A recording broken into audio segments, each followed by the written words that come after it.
भारत सरकार वित्त मंत्रालय की तरफ से एक पत्र एनपीएस और ओपीएस को लेकर के आया है। इस पत्र में पुरानी पेंशन योजना का बहाली को लेकर के भी एक बड़ी अपडेट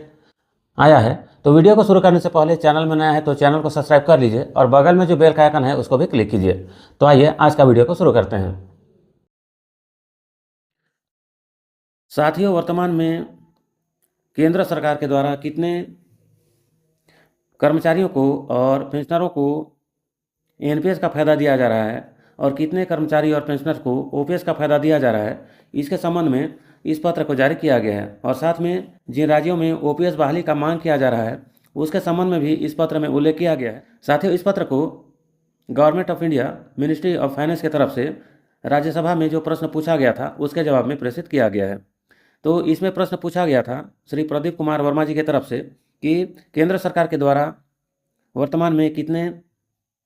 कर्मचारियों और पेंशनरों को एनपीएस और ओपीएस का फायदा दिया जा रहा है और उसका अलग से कैटेगरी वाइज उनका संख्यात्मक जानकारी को भी मांगा गया है। वहीं दूसरे क्रमांक में पिछले 3 वर्षों में कितने पेंशन भोगियों का पेंशन में विलंब के संबंध में रिपोर्ट किया गया है उसका जानकारी और कारण को मांगा गया है। तीसरे क्रमांक में कुछ राज्यों के द्वारा पुरानी पेंशन योजना को बहाली करने के संबंध में मांग किया जा रहा है, तो इसके संबंध में केंद्र सरकार का क्या राय है। चौथे क्रमांक में प्रश्न पूछा गया है कि वर्तमान में जो वेलफेयर ऑफ पेंशनर्स हैं उनका पेंशन का निकासी में और उसके संबंध में बहुत ज़्यादा कठिनाई है, उसका जो प्रक्रिया है वो बहुत ज़्यादा कठिन है, तो उसके संबंध में क्या उपाय केंद्र सरकार की तरफ से किया गया है। ये 4 प्रश्न राज्यसभा में पूछे गए थे, जिसके जवाब में यहाँ पर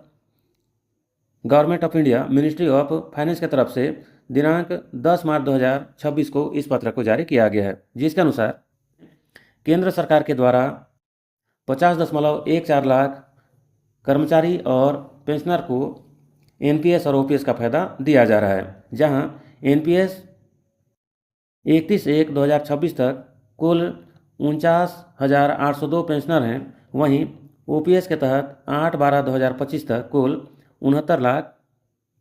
पेंशनर हैं जिनको एनपीएस और ओपीएस का फायदा दिया जा रहा है। वहीं दूसरे प्रश्न का जवाब में उत्तर आया है किसी भी प्रकार से पेंशन लंबित होने का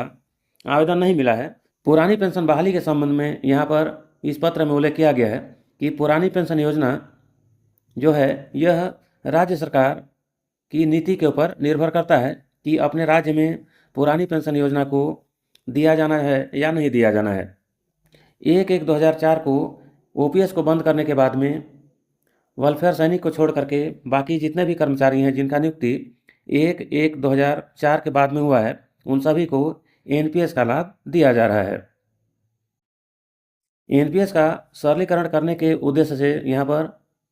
फाइनेंस सेक्रेटरी जी के तरफ से सुझाव भी प्रेषित किया गया है और कमेटी का भी गठन किया गया है, जिसके बाद में एनपीएस को और अधिक सरल करने का यहाँ पर कमेटी के द्वारा कार्य भी किया गया है। साथ ही चौथे क्रमांक में जो प्रश्न पूछा गया था उसके संबंध में यहाँ पर भी जो एनपीएस से संबंधित तकनीकी कठिनाई थी उन सब के संबंध में यहाँ पर उसको सॉफ्टवेयर में सुधार करने और नए नए तकनीकी का उपयोग करने के संबंध में यहाँ पर इसका उल्लेख किया गया है। तो इस प्रकार से पुरानी पेंशन योजना की अगर बात करें तो यहाँ पर जो राज्य सरकार है उनके ऊपर डिपेंड करता है कि अपने राज्य में ओपीएस को बहाली करना है या फिर एनपीएस या फिर यूपीएस के द्वारा ही कर्मचारियों को उनको पेंशन का गणना करना है।